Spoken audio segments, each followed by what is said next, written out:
Uno de los pensadores más brillantes y más sombríos del siglo XX es el escritor austríaco Franz Kafka.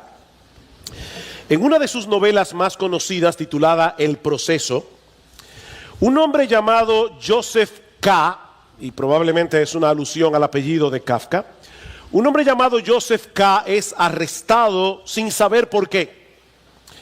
A partir de ese momento, el señor K. va pasando de tribunal a tribunal sin saber de qué se le acusa. Nadie le dice qué es lo que ha hecho mal, por lo que él se pone a repasar en su mente las posibles acusaciones que podían tener contra él. ¿Habrá sido por esto? ¿O tal vez porque yo hice aquello? Pero ninguna cosa le parece lo suficientemente mala como para explicar el proceso judicial al que está siendo sometido. Es una experiencia terrible que se va extendiendo por 12 meses, un año completo, hasta que un día 2 guardias llegan a buscarlo, y uno de ellos lo apuñala y muere. Así que la novela termina y ni el señor K ni nosotros sabemos de qué se le acusaba.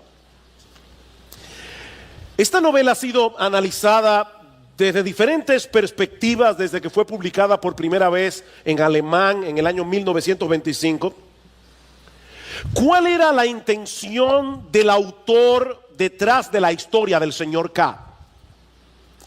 Bueno, hay algo que Kafka escribió en uno de sus diarios y que muchos han visto como el tema de la novela. Escuchen esta frase. Decía Kafka: independientemente del sentimiento de culpa, el estado en el que nos encontramos es pecaminoso. ¿Escucharon eso?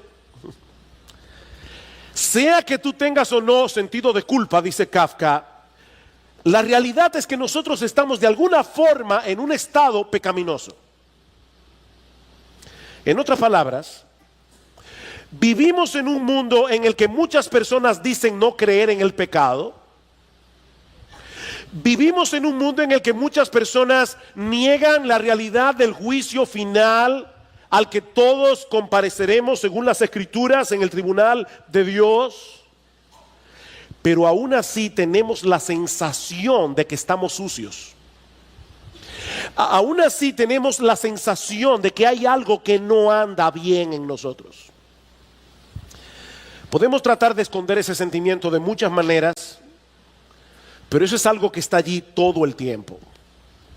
Porque el Dios que nos creó puso una conciencia en nuestro interior, una conciencia que pasa juicio sobre todas nuestras acciones, sobre todo lo que hacemos. Y lo malo de la conciencia es que su vocabulario es muy limitado. Solo sabe decir bien o mal, correcto o incorrecto.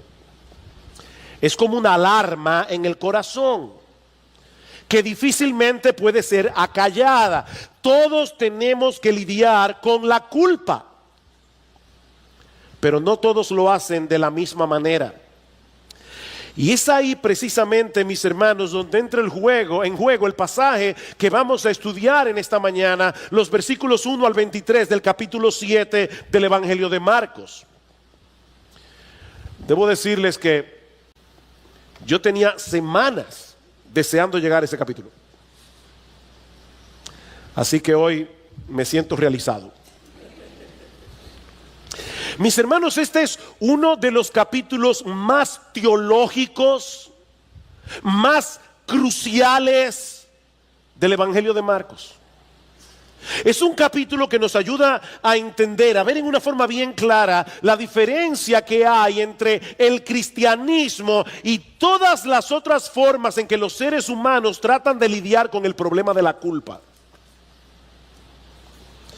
Lean conmigo los versículos 1 al 5 de Marcos 7 para poner esta historia en contexto. Dice: los fariseos y algunos de los escribas que habían venido de Jerusalén se reunieron alrededor de él y vieron que algunos de sus discípulos comían el pan con manos inmundas, es decir, sin lavar. Y ahora Marcos Introduce una nota editorial aquí. Porque los fariseos y todos los judíos no comen a menos de que se laven las manos cuidadosamente, observando así la tradición de los ancianos. Y cuando vuelven de la plaza, no comen a menos de que se laven. Y hay muchas otras cosas que han recibido para observarlas, como el lavamiento de los vasos, de los cántaros y de las vasijas de cobre.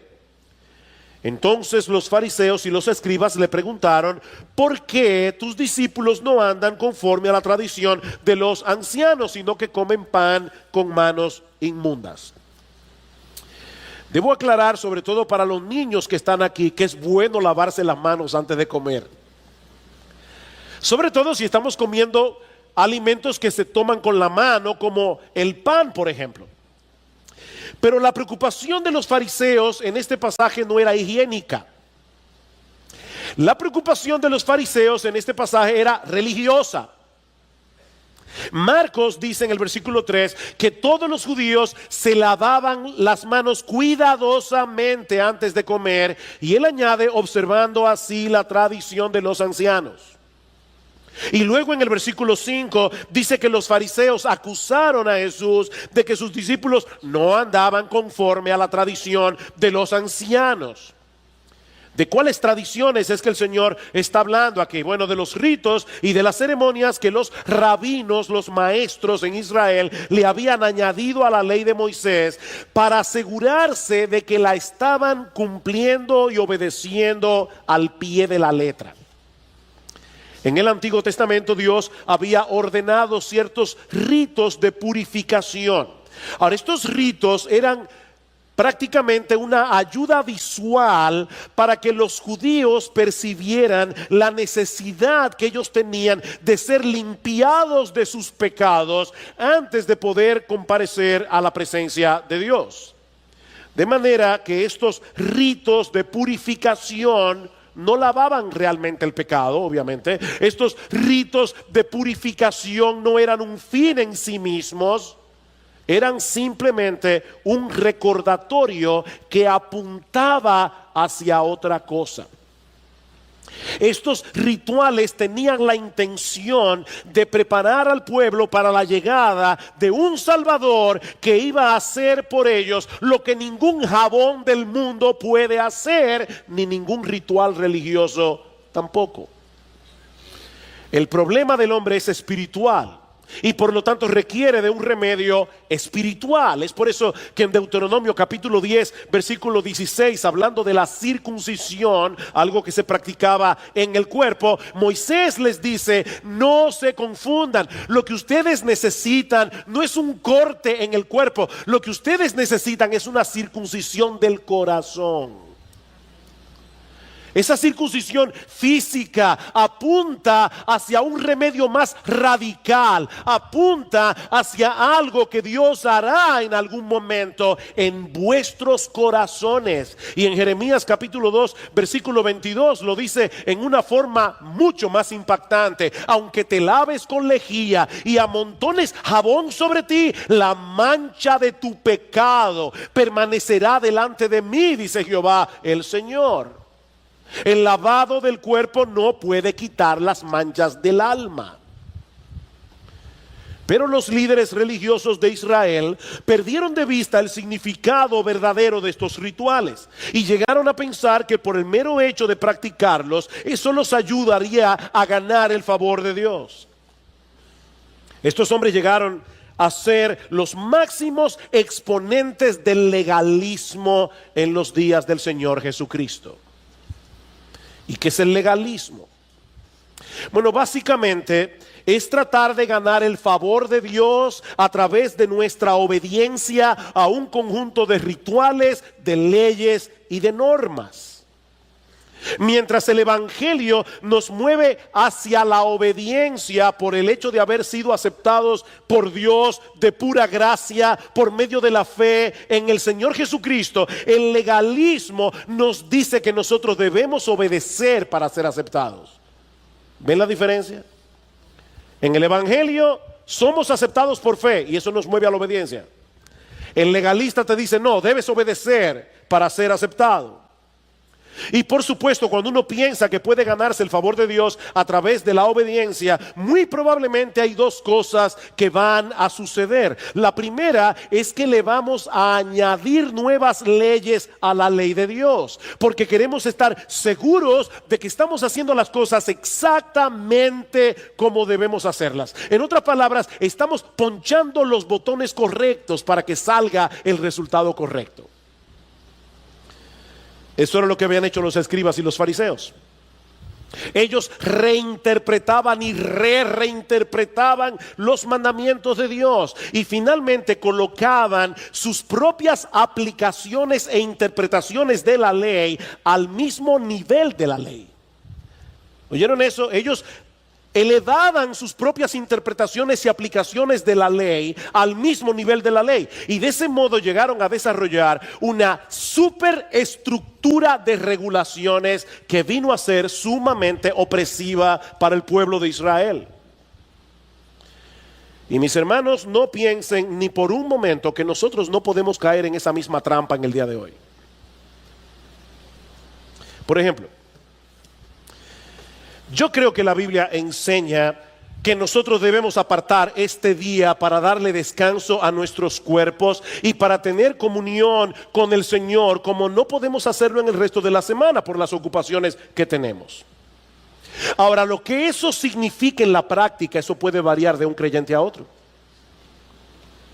Tal vez alguien decida tomar una buena siesta después de comida para poder descansar, mientras que a otro le conviene irse a caminar un rato para poder oxigenar el cerebro y estar bien despierto en el culto de la tarde. Y todavía existe la posibilidad de que algún creyente prefiera no dormir siesta ni irse a caminar, sino quedarse en su casa leyendo la Biblia o leyendo un libro que le sea de edificación. Ahora, imagínense qué sucedería si cada uno de ellos, sobre todo el tercero, el que decide no dormir siesta ni salir a caminar, convierte su práctica en una regla universal que todo creyente debe seguir, si de veras quiere hacer un buen uso del día del Señor. Bueno, eso fue precisamente lo que hicieron los líderes religiosos de Israel. Y terminaron destruyendo el propósito por el cual Dios instituyó este día. Porque en vez de ser un tiempo deleitoso en la presencia del Señor, los fariseos lo convirtieron en una carga muy difícil de sobrellevar. Así que lo primero que va a suceder es que vamos a añadir nuevas leyes y regulaciones cuando somos legalistas, cuando creemos que vamos a ganar el favor de Dios a través de nuestra obediencia. Lo segundo es que tarde o temprano nuestras reglas y regulaciones van a llegar a ser más importantes que los mandamientos de Dios. Lo segundo que va a suceder es que esas reglas y regulaciones humanas van a llegar a ser más importantes que los mandamientos de Dios revelados en su palabra. Esa es básicamente la acusación que el Señor le hace a los fariseos aquí. Los legalistas anulan la palabra de Dios para seguir sus tradiciones. Vean el versículo 6. Y Él les dijo: bien profetizó Isaías de vosotros, hipócritas, como está escrito: este pueblo con los labios me honra, pero su corazón está muy lejos de mí. Mas en vano me rinden culto, enseñando como doctrinas preceptos de hombres. Dejando el mandamiento de Dios, os aferráis a la tradición de los hombres. Mis hermanos, ¿quién es el único que sabe cuál es la forma correcta de adorar a Dios? Obviamente Dios. De manera que cuando ponemos a un lado su palabra para seguir tradiciones humanas, lo estamos adorando en vano, porque no lo estamos haciendo de corazón. ¿Y qué conexión hay entre una cosa y la otra? ¿Qué conexión hay entre las tradiciones humanas y el corazón? ¿Por qué adorar a Dios según las tradiciones humanas nos hace ser hipócritas? Es una hipocresía, dice el Señor, Porque ellos profesaban ser seguidores de Dios, pero en realidad eran seguidores de los hombres. ¿Ven el problema? Ellos decían ser seguidores de Dios, pero la revelación de Dios está en su palabra. Ellos eran seguidores de los hombres. Ellos cumplían fielmente con la tradición de los ancianos, pero ¿qué de la devoción del corazón? Miren, mis hermanos, es más fácil lavarse bien las manos antes de comer que adorar a Dios con un corazón que en verdad se deleita en Él y que no descansa ni se deleita en nada más. Es mucho más fácil lavarse las manos. Estos hombres estaban más preocupados por sus rituales externos que por la realidad de un corazón que anhela estar más cerca de Dios. De nuevo, permítanme ponerles otro ejemplo práctico, porque yo tengo el temor de que algunos vean ese pasaje y digan, bueno, ya nosotros no tenemos problema con eso, esos rituales se acabaron. No, la razón por la que el Espíritu Santo inspiró a Marcos a escribir un capítulo tan extenso acerca de ese tema es porque tú y yo tenemos que luchar con el legalismo todo el tiempo. Déjenme ponerles un ejemplo. Todo creyente debe apartar un tiempo cada día para estar a solas en comunión con el Señor, orando y leyendo su palabra. Todo creyente debe hacer eso. Todo creyente debe venir a la iglesia cada domingo para adorar a Dios junto a su pueblo y ser edificado por medio de las Escrituras. Todo creyente debe hacer eso. Pero escúchame bien, si tú estás haciendo todo eso como un ritual externo, creyendo que por el mero hecho de hacerlo te vas a ganar el favor de Dios, tú estás haciendo lo correcto por una motivación incorrecta. Y eso no le va a hacer ningún bien a tu alma.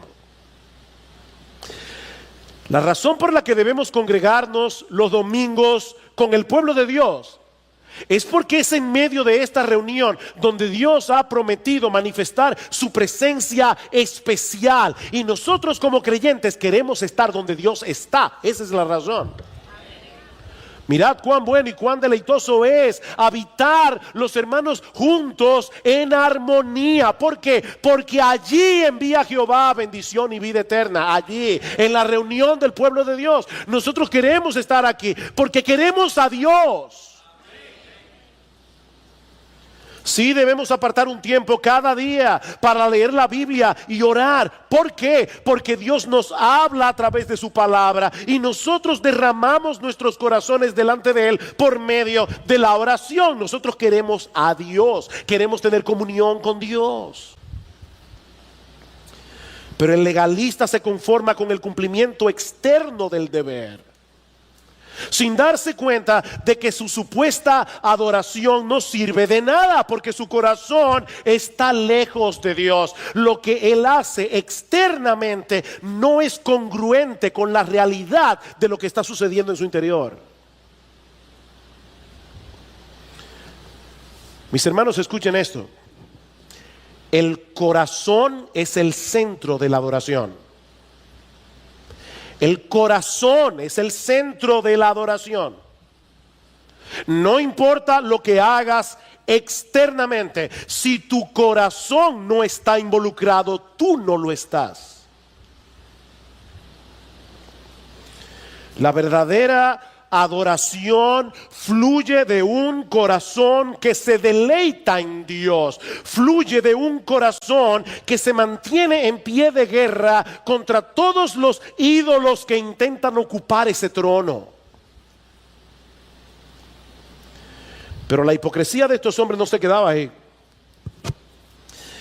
Cuando nuestra obediencia a ciertas reglas no es más que un mecanismo para tratar de obligar a Dios a bendecirnos, vamos a terminar anulando los mandamientos de Dios por esas reglas, como decíamos hace un momento. Miren el ejemplo que pone el Señor en los versículos 9 al 13. También les decía, astutamente violáis el mandamiento de Dios para guardar vuestra tradición, porque Moisés dijo: honra a tu padre y a tu madre, y el que hable mal de su padre o de su madre, que muera. Pero vosotros decís: Si un hombre dice al padre o a la madre, cualquier cosa mía con que pudieras beneficiarte es corbán, es decir, ofrenda a Dios, ya no le dejáis hacer nada en favor de su padre o de su madre, invalidando así la palabra de Dios por vuestra tradición, la cual habéis transmitido, y hacéis muchas cosas semejantes a estas. La ley de Dios establece claramente que los hijos deben honrar a sus padres. Y eso incluye el hecho de cuidar de ellos cuando ya no puedan cuidarse por ellos mismos. Este mandamiento era tan importante que en el Antiguo Testamento, si un hijo maldecía a su padre o a su madre o intencionalmente les hacía daño, a ese hijo, según la ley mosaica, debía aplicársele la pena capital. Así de serio era esto. Pero los fariseos encontraron un subterfugio teológico para no tener que obedecer el quinto mandamiento. Si un hijo decía que aquello con lo que él hubiera podido ayudar a sus padres era corbán, y esta es una palabra hebrea que significa dedicado a Dios, todo esto que yo tengo, con lo cual yo hubiera podido ayudarte, yo lo he dedicado a Dios, él ya no tenía que hacer nada por sus padres. Ahora, miren dónde estaba el truco, porque hay un truco aquí. La regla del corbán decía que si una persona dedicaba algo a Dios, él podía seguir usándolo a lo largo de su vida, pero no podía dárselo a nadie más. Cuando la persona moría, esos bienes que habían sido dedicados a Dios eran llevados al templo. Así que los hijos, mientras tanto, se libraban de la responsabilidad de tener que cuidar a sus padres bajo el alegato de que ellos habían dedicado todos esos bienes a Dios. Y Cristo dice, y este es un solo ejemplo, ustedes hacen muchas cosas como esas. ¿Qué hipocresía la de estos hombres? Ellos escondían su desobediencia a los mandamientos de Dios en un manto de devoción. Ay, papi, mami, qué pena. Todo esto que tengo está dedicado a Dios. Es corbán.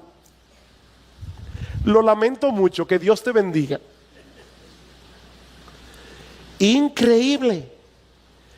Mis hermanos, esa es una de las ironías del legalismo, que añadiendo reglas a la ley de Dios, termina restándole mandamientos a la ley de Dios. ¿Oyeron eso? El legalista, añadiendo reglas a la ley de Dios, termina restándole mandamientos a la ley de Dios, porque el legalismo lleva al hombre a descuidar lo que realmente es importante para Dios, por estar más preocupado por lo que es más importante para los hombres. Y noten la secuencia que Marcos nos presenta en este pasaje, porque hay una progresión aquí de decadencia en este pasaje. En el versículo 7 dice que ellos enseñan mandamientos de hombres en vez de enseñar las escrituras. En el versículo 8 dice que ellos dejan el mandamiento de Dios para aferrarse a la tradición. En el versículo 9 dice que violan el mandamiento de Dios. Y en el versículo 13 dice que invalidan o cancelan la palabra de Dios.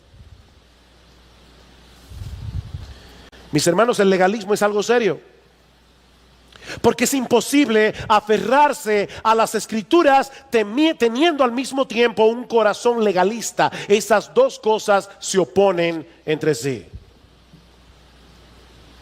Yo no sé cuántas veces yo me he topado con este caso en los casi 39 años que tengo siendo creyente. Le compartimos el evangelio a una persona incrédula, pero esa persona no está dispuesta siquiera a escuchar, simplemente porque el evangelio de la gracia es contrario a lo que les enseñaron sus padres o sus abuelos. ¿Han tenido esa experiencia? La tradición de los padres y de los abuelos pesa más que la palabra de Dios. Y lo mismo puede ocurrir adentro de la iglesia. Lo mismo. Hay personas que profesan la fe, pero tienen nociones distorsionadas del evangelio. Y cuando uno trata de corregirlos, mostrándoles las escrituras, ellos cierran por completo sus oídos porque sus tradiciones son más importantes que la palabra de Dios.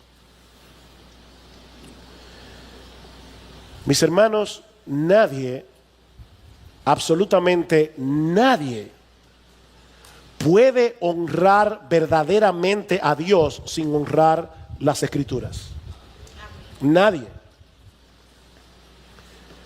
Dice en Isaías capítulo 66, versículo 2, que Dios pone sus ojos sobre quiénes. Sobre quiénes Dios está atento y pone sus ojos. Sobre aquellos que son humildes de espíritu y que tiemblan ante su palabra. Humildes de espíritu y tiemblan ante su palabra. Es con ellos y solo con ellos que Dios tiene una relación de intimidad. Así que, hermanos, el legalismo es un cáncer.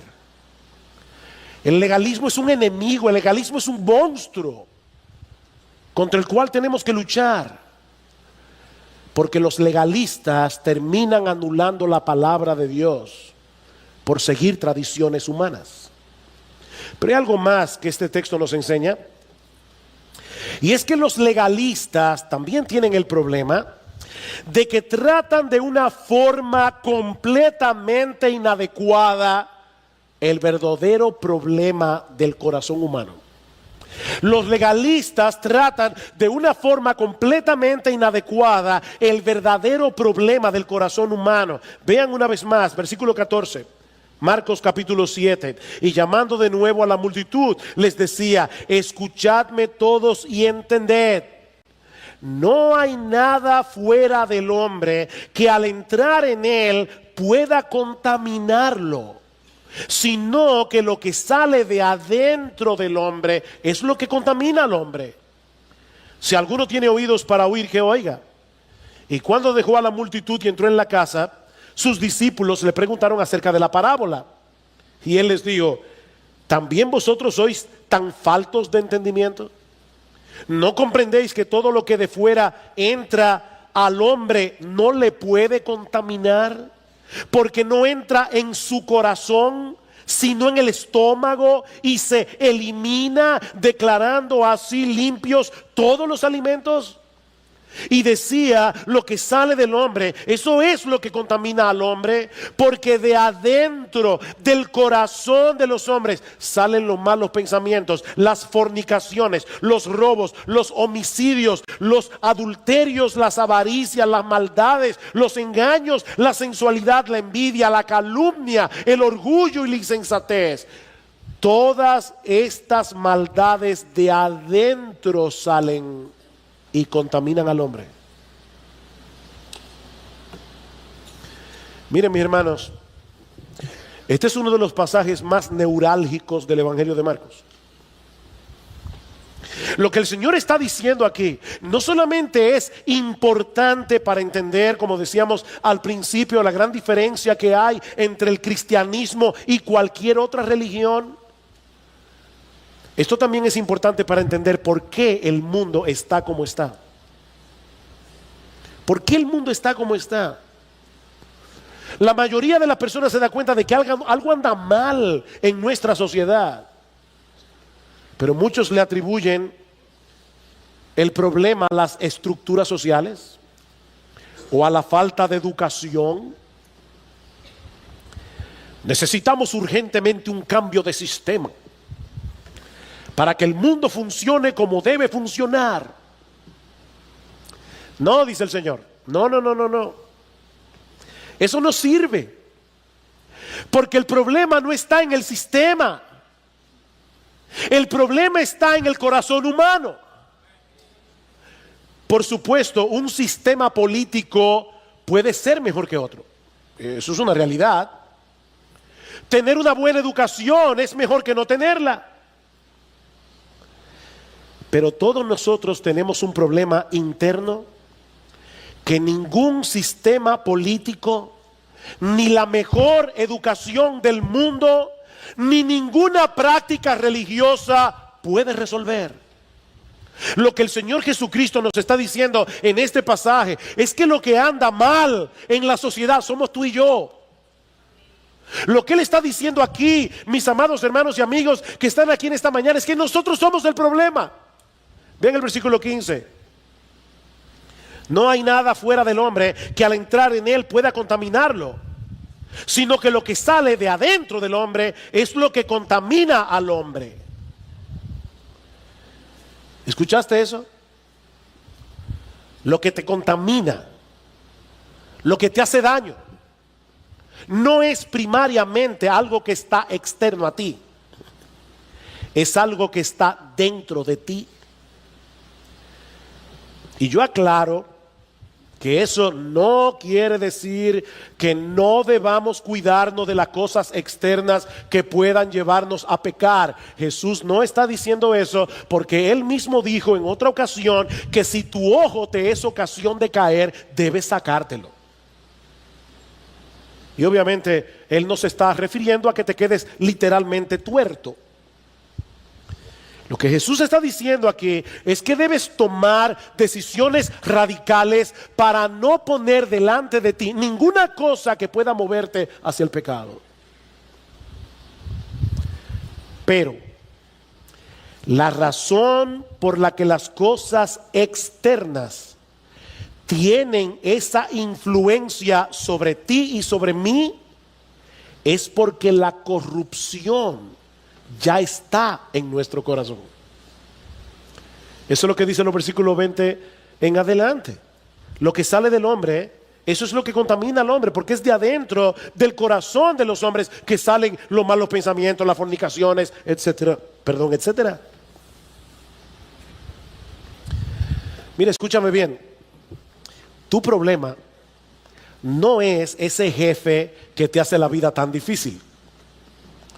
Tu problema no es ese conductor que maneja en vía contraria y por momentos te dan deseos de ir manejando una patana para quitarlo de en medio. No, tu problema es que tú tienes un corazón homicida. Y yo también. Ese es nuestro problema. No es la pornografía en internet lo que te hace ver lo que tú no debes ver, sino la lujuria de tu corazón. La pornografía te seduce porque ya tú tienes un corazón impregnado de lascivia. La razón por la que te gusta chismear es porque tienes un corazón orgulloso y cruel, que disfruta publicando las faltas de los demás para luego construir un pedestal sobre los escombros de su reputación en el cual tú puedas levantarte a ti mismo.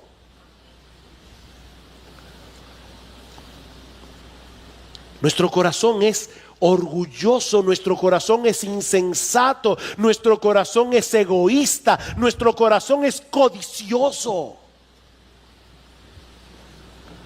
Nuestro corazón es envidioso. Y ningún ritual, ni ninguna ceremonia religiosa puede resolver ese problema. Más engañoso que todo es el corazón. Jeremías 17:9. Y sin remedio, dice el texto. O como dice otra versión, extremadamente perverso. Y en otro lugar leí que se podía traducir desesperadamente enfermo. Es por eso que el legalismo no funciona. El legalismo no funciona. Porque las reglas pueden modificar la conducta hasta cierto punto, pero no pueden de ninguna manera purificar el corazón. Recuerda, aunque te laves con lejía y amontones jabón sobre ti, la mancha de tu pecado permanecerá delante de mí, dice el Señor. Yo he titulado este mensaje El corazón del problema. ¿Saben cuál es el corazón del problema? El problema del corazón. El corazón del problema es el problema del corazón. Pero hay algo más en este texto. Y esta es, mis hermanos, la parte central de este mensaje. Lo peor que tiene el legalista es que no descansa por fe en el único que puede resolver el problema del corazón. Nuestro gran Dios y Salvador Jesucristo. Miren una vez más los versículos 18 y 19. Y Él les dijo: ¿también vosotros sois tan faltos de entendimiento? ¿No comprendéis que todo lo que de afuera entra al hombre no le puede contaminar, porque no entra en su corazón sino en el estómago y se elimina? Eso no mancha el alma. La comida no mancha el alma. Te puede dar una indigestión o te puede subir el colesterol, pero no daña el alma. La glotonería sí, pero la comida no. Se elimina, dice el Señor. Pero entonces Marcos añade un comentario editorial entre paréntesis en nuestras versiones: declarando así todos los alimentos. Mis hermanos, ese comentario es importante, muy importante. En el Antiguo Testamento habían leyes dietéticas que regulaban lo que un judío podía comer. En ese sentido, habían alimentos limpios y alimentos que no lo eran. Pero ahora Marcos nos dice que Jesús declaró limpios todos los alimentos. ¿Cómo puede el Señor, que respetaba tanto la ley, ahora parecer que está eliminando mandamientos de la ley? El texto no dice cuándo fue que entró en vigor esta nueva regulación. Simplemente dice que el Señor Jesús hizo algo que hizo limpios todos los alimentos. ¿Cómo fue que Jesús lo hizo? Colosenses capítulo 2, versículo 17 nos da la respuesta. Pablo dice allí que todas esas regulaciones dietéticas no eran más que una sombra que apuntaba hacia Jesús. Como decíamos anteriormente, todas esas leyes del Antiguo Testamento que tenían que ver con la limpieza ceremonial tenían la intención de mostrarle al judío la necesidad que él tenía de purificar su corazón para poder estar en la presencia de Dios. La razón por la que Cristo declaró limpios todos los alimentos es porque todas esas leyes ya cumplieron su cometido. Su única razón de ser era preparar al pueblo de Dios para la llegada de aquel Salvador que iba a proveerles la verdadera purificación del corazón. Así que cuando el legalista sigue esforzándose por alcanzar el favor de Dios a través de un conjunto de reglas externas, lo que él está haciendo en realidad es rechazando el único medio que Dios ha provisto para acercarnos a Él y bendecirnos, nuestro gran Dios y Salvador Jesucristo. Hay un pasaje del Antiguo Testamento que presenta esta enseñanza de una forma increíblemente impactante. No tienen que buscarlo, pero se encuentra en el capítulo 3 del profeta Zacarías. Y es un pasaje lleno de simbolismo que comienza con una visión que el profeta tiene viendo a un sumo sacerdote llamado Josué en el templo de Jerusalén delante del ángel del Señor. Yo le pido al Señor, de verdad, le oraba esta mañana, yo espero que ustedes sientan el impacto de este texto profundamente, porque es un pasaje impresionante. Ahí está Josué, el sumo sacerdote, en el templo de Jerusalén. El templo de Jerusalén tenía tres partes: un patio exterior, un patio interior y el lugar santísimo, donde solo entraba el sumo sacerdote una vez al año en el día de la expiación, o como los judíos le llaman, el día del Yom Kippur. La preparación para ese día era sumamente meticulosa. Una semana antes el sumo sacerdote se aislaba de todo el mundo para que no tocara nada inmundo antes de entrar en el lugar santísimo, ni siquiera por accidente. La noche antes él se quedaba sin dormir, orando y leyendo las escrituras. Finalmente llegaba el día del Yom Kippur y el sumo sacerdote se lavaba de pies a cabeza muy meticulosamente y luego se vestía de lino blanco, completamente puro. Entraba en el lugar santísimo y presentaba un animal sacrificado como expiación por sus propios pecados. Salía del lugar santísimo, volvía a bañarse otra vez y le ponían otra túnica de lino completamente limpia. Entraba de nuevo al lugar santísimo con un animal sacrificado para expiar los pecados de los sacerdotes. Salía del lugar santísimo otra vez, se bañaba de nuevo, le ponían otra túnica de lino y ahora él presentaba un animal por expiación del pecado de todo el pueblo. Estos datos son importantes para entender lo chocante que tuvo que haber sido la visión que recibió Zacarías. Porque él vio a Josué en el día de la expiación vestido de ropas viles. Dice en el versículo 3, literalmente lo que dice el texto hebreo es que Josué tenía una ropa salpicada de estiércol. Eso es lo que dice el texto. O sea, de pies a cabeza, Josué estaba completamente contaminado. Él no podía entrar en la presencia de Dios con una ropa bañada en estiércol. Un erudito del Antiguo Testamento llamado Ray Dillard, él nos dice que todo eso no era más que una representación de cuál es nuestra verdadera condición delante de Dios. No hay manera de que nosotros podamos encontrar purificación por nosotros mismos. Pero ahora escuchen lo más sorprendente de este pasaje. Oh, que el Señor bendiga su palabra. Dice en el versículo 4 que el ángel del Señor ordenó a los que estaban delante del sumo sacerdote que le quitaran esas vestiduras contaminadas. Y entonces le dice a Josué: mira, he quitado tu iniquidad y te vestiré de ropas de gala. Versículo 8 y 9 explica: pues he aquí, yo voy a traer a mi siervo el renuevo y quitaré la iniquidad de esta tierra en un solo día.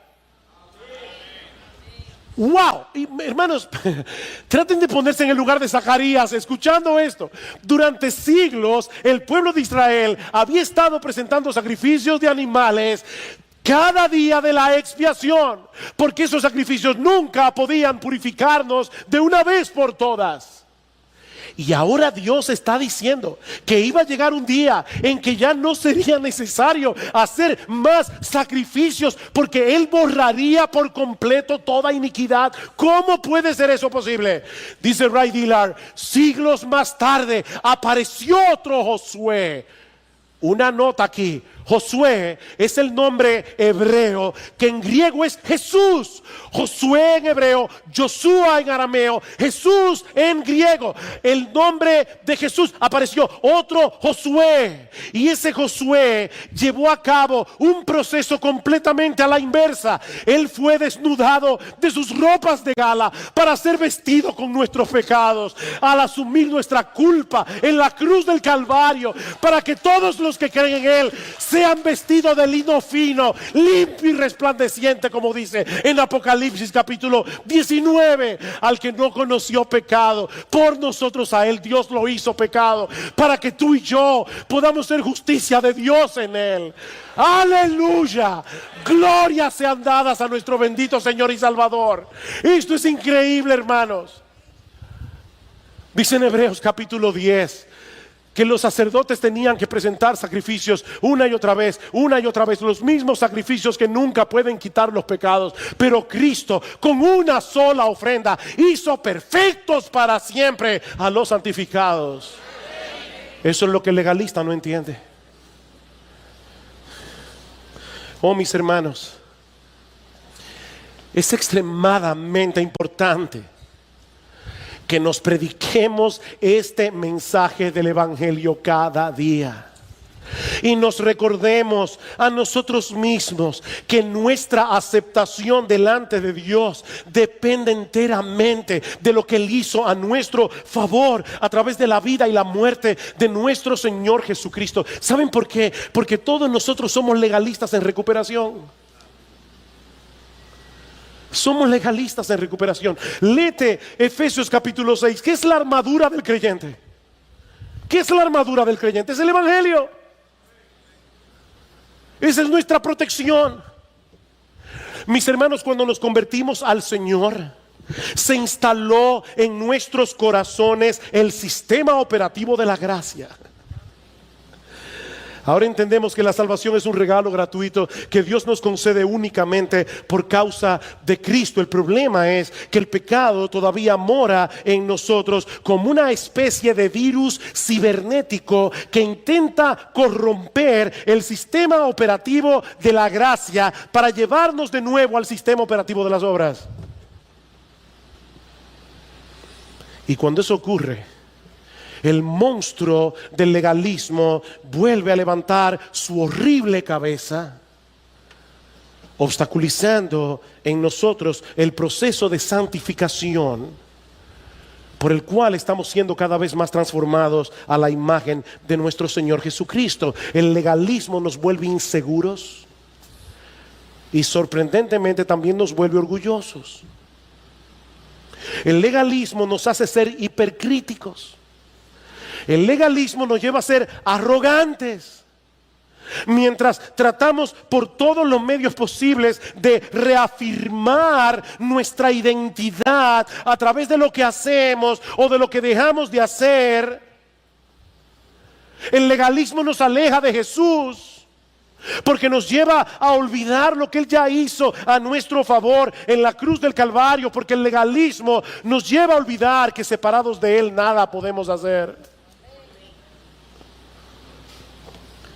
Mantente en guardia, mi hermano, en contra del legalismo, haciendo uso del único armamento con el que nosotros contamos para defendernos de ese mal: el Evangelio glorioso de nuestro gran Dios y Salvador Jesucristo.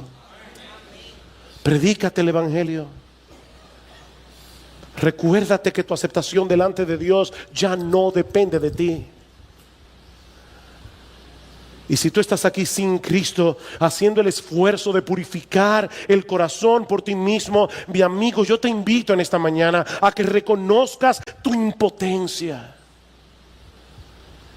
y que confíes únicamente en ese bendito Salvador que entregó su vida por nosotros en la cruz del Calvario. Es la sangre de Jesús la que nos limpia de todo pecado.